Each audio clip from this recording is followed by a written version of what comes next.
Good morning, सुप्रभात। प्यारे बच्चों, आज जो लेसन हमें पढ़ना है उसका नाम है a girl with a basket, written by William C Douglas.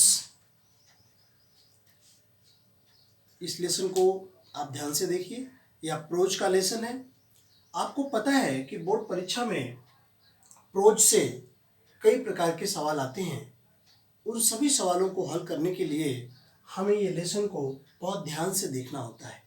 तो पहले इसकी समरी और सारांश को आप समझने का प्रयास कीजिए कि इस लेसन में वास्तव में राइटर ने किन चीज़ों पर दृष्टिपात किया है, क्या लिखा है, क्या बताया है। जब तक हम उसकी समरी नहीं समझेंगे, सारांश नहीं समझेंगे, तब तक हम प्रश्नों को हल करने की स्थिति में नहीं आ पाएंगे।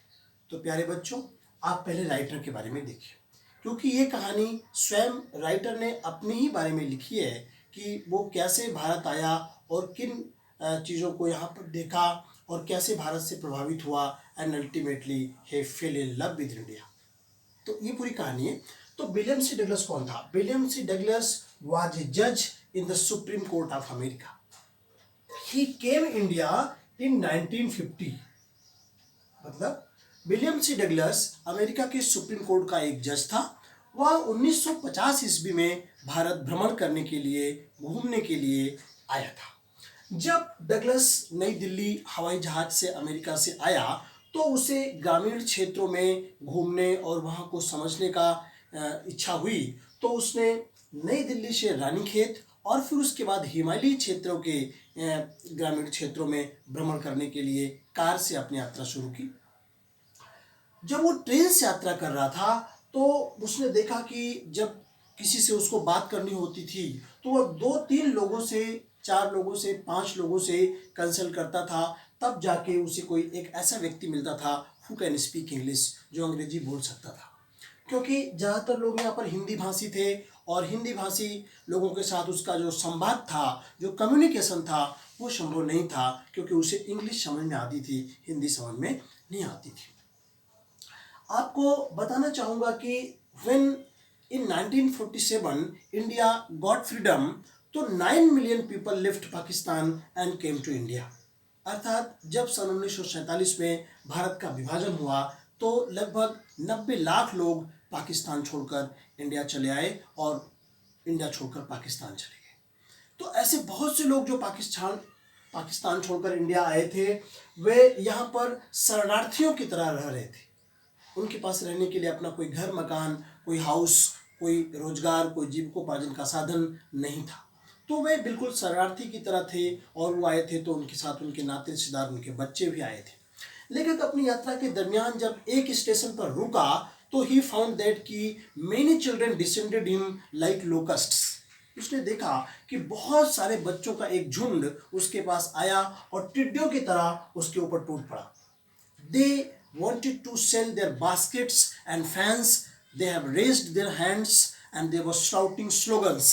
लेखक शायद उनकी हिंदी की बात को समझ नहीं पा रहा था, लेकिन वो ये समझने की कोशिश कर रहा था कि वो क्या कह रहे थे। शायद वो अपनी टोकरियों को, अपने बास्केट्स को और पंखों को, फैंस को बेचना चाह रहे थे। लेखक उदार हृदय होते हुए उसने 3-4 बास्केट और 1-2 फैन खरीद लिया।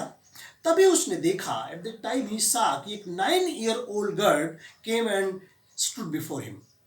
She was also selling baskets and fans and she was pleading in a tone that would ring any heart. वह लड़की 9 साल की थी और वह अचानक से लेखक के सामने आकर के खड़ी हो गई।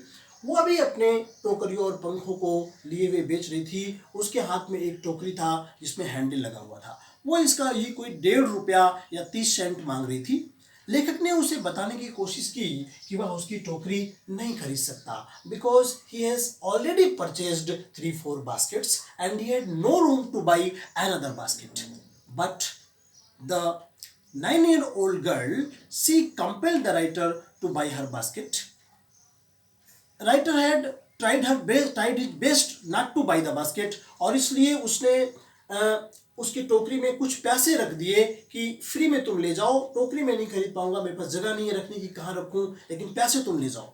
लेकिन वो लड़की 9 साल की थी, लेकिन उसके अंदर में बहुत स्वाभिमान भरा हुआ था। उसने पैसे उठाए, she raised her chin and handed the money back to the writer. उसने अपनी ठुड्डी उठाई, टोकरी से पैसे निकाले और राइटर को वापस कर दिया। अब राइटर के पास कोई रास्ता नहीं था, वो समझ गया कि मुझे ये टोकरी खरीदनी ही होगी और उसने वो टोकरी खरीद ली। और तब लड़की पैसा लेकर के खुशी खुशी आंसू पोंछते हुए अपने हट में, अपनी झोपड़ी में चली गई, जो कि वो स्टेशन पर बनी हुई थी। इस कहानी से लेखक बहुत प्रभावित हुआ और जब वो अपनी यात्रा की समाप्ति के बाद the then prime minister of India Pandit Jawaharlal Nehru से मिले तो उन्होंने ये कहानी उनको सुनाई और बताया कि भारत भ्रमण के दौरान मैं जिन भी लोगों से मिला, चाहे वो ऑफिस में काम करने वाले लोग हों, चाहे गांव में खेतों में काम करने वाले लोग हों, और चाहे वो 9 साल की लड़की हो, उन सब के अंदर सेल्फ रिस्पेक्ट की भावना है, उन सब के अंदर अ पैशन फॉर फ्रीडम है, पैशन फॉर इंडिपेंडेंस है, उन सब के अंदर हाई सेल्फ रिस्पेक्ट है, उन सब के अंदर आत्मसम्मान की भावना है। और इसीलिए writer told to Prime Minister Pandit Jawaharlal Nehru that he had fallen in love with India, कि उसे भारत से प्यार हो गया है, वह भारत से प्यार करने लगा है। तो प्यारे बच्चों, ये कहानी है ए गर्ल विद बास्केट। जैसा कि आपको टाइटल से ही स्पष्ट है कि एक टोकरी वाली लड़की जो एक टोकरी बेच रही थी, तो आपने देखा कि कैसे वह टोकरी बेच करके अपने परिवार को चलाती थी, अपने खर्चे को चलाती थी, अपने जीविकोपार्जन को चला रही थी, लेकिन वह भीख नहीं मांगती थी।